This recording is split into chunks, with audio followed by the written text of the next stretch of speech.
Sebagai perawat, kita tidak hanya bertugas untuk memberikan perawatan tindakan medis pada pasien, tetapi juga bertugas untuk menghormati segala hak pasien dan juga keluarga, serta menjunjung tinggi etik keperawatan.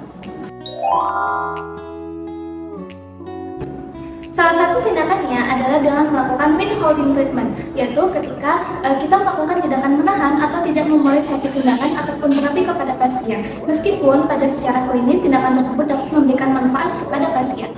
Withholding treatment dapat dilakukan pada beberapa kondisi. Yang pertama, ketika pasien menolak untuk melakukan withholding treatment atau melakukan perpanjangan hidupnya.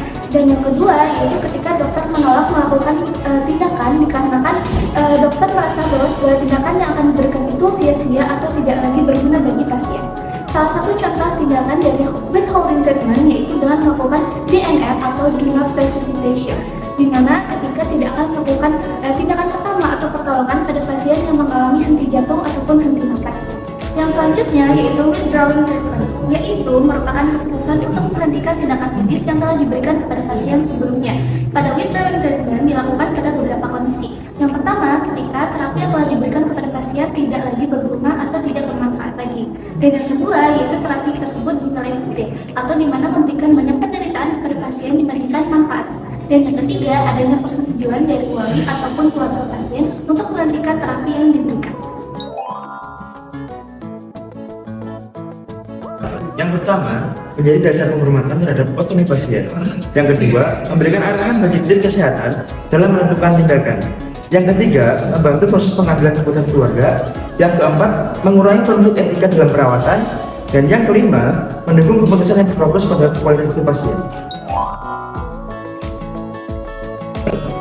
Yang pertama, dengan memberikan informasi yang jelas dan juga jujur. Perawat memberitahukan kepada pasien kondisi pasien yang sebenar-benarnya agar mempermudah pasien dalam mengambil keputusan. Yang kedua, menjelaskan advance care directive, di mana perawat membantu keluarga memahami keinginan pasien yang tertulis di dalam dokumen perawatan medis. Yang ketiga, memberikan dukungan emosional. Perawat membantu keluarga dalam memberikan dukungan secara empati agar dapat menyemangati dan juga mendampingi kondisi keluarga dan juga pasien. Yang keempat, memfasilitasi komunikasi dengan tim kesehatan. Perawat dapat membantu mengatur diskusi antara keluarga, dokter, dan juga tim kesehatan.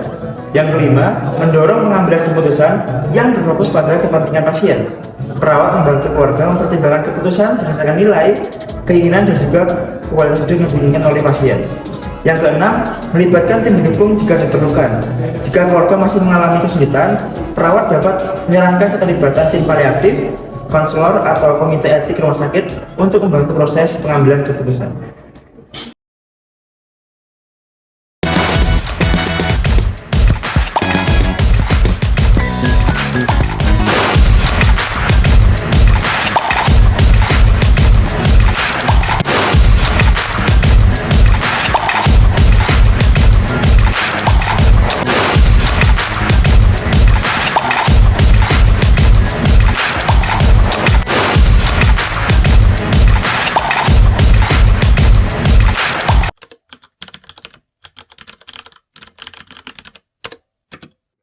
Selamat pagi Bapak, di sini saya Perawat Nabila dan ini rekan saya Perawat Syifa. Di sini saya akan mengecek kondisi Bapak untuk saat ini ya Bapak. Kondisi Pak Budi semakin menurun, Nurse. Fungsi organ di tubuhnya sudah tidak merespon terapi maksimal kita. Iya, apalagi sudah 3 minggu Pak Budi terpasang ventilator. Namun kondisinya belum juga membaik. Dulu beliau sempat menuliskan surat wasiat. Apanya beliau tidak ingin melanjutkan apabila kondisinya tidak pulih. Tapi masalahnya ada di Bu Stefani. Beliau merasa bersalah kalau ventilator dihentikan. Beliau masih berharap ada keajaiban.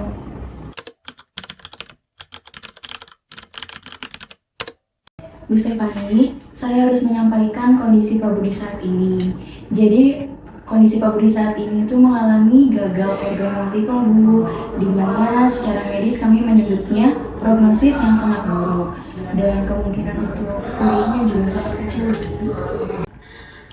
Tapi dok, aku tidak ada cara lain. Saya tidak siap kehilangan suami saya, dok. Kalau tidak dilepas sekarang, saya merasa seperti menghentikan hidupnya. Saya seperti istri yang berdosa. Ibu, kami sangat mengerti posisi ibu saat ini. Pasti sangat berat rasanya. Tapi apakah ibu ingat waktu ibu menulis surat wasiat dengan Pak Budi? Iya, Sus. Suami saya bilang tidak ingin merepotkan keluarga. Dia juga tidak ingin dipasang alat jika tubuhnya udah nggak ada harapan lagi. Bu Stefani, dalam istilah medis ada namanya withdrawal treatment, di mana ini bukan membunuh Bu, tetapi menghentikan pengobatan yang sudah tidak lagi memberikan manfaat atau pengobatan ini sia-sia. Dan tujuannya ini agar Pak Budi nantinya bisa pergi dengan tenang, dan ini juga merupakan penghormatan kita kepada keputusan Pak Budi. Kami di sini bukan untuk memaksa ibu, tapi kami di sini untuk menemani ibu menjalankan amanah dari Pak Budi. Beliau sudah meneruskan keinginannya agar tidak menderita lebih lama. Jadi kalau saya menyetujui permintaan terakhir suami saya, itu berarti bukan berarti saya jahat ya, Dok Sus. Tidak jahat ya Ibu. Justru dengan melepaskan Pak Budi dari alat-alat ventilator, nanti tidak akan menyakitkan bagi Pak Budi. Nanti juga kami akan mendampingi Pak Budi agar Pak Budi merasa nyaman di saat-saat terakhirnya. Baiklah Sus, kalau itu permintaan terakhir suami saya ikhlas. Tolong bimbing kami ya Sus, Dok. Pasti kami akan membimbing. Terima kasih Sus. Baik Ibu, kami sangat mengerti kondisi dan perasaan Ibu saat ini. Selagi Pak Budi masih diberikan kekuatan, kami akan berusaha semaksimal mungkin ya Bu. Terima kasih Dok. Benar Bu, kami akan selalu mendampingi Pak Budi. Terima kasih Sus.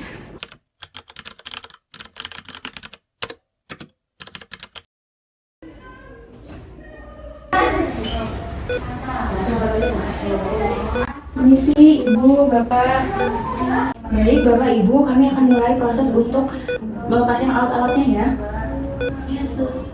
Kami izin untuk melepaskan ya Ibu. Baik Ibu, untuk alatnya sudah terlepas ya Ibu. Ibu Stefani bisa terus ajak Pak Budi berbicara ya. Bapak. One is the loneliest number that you'll ever do.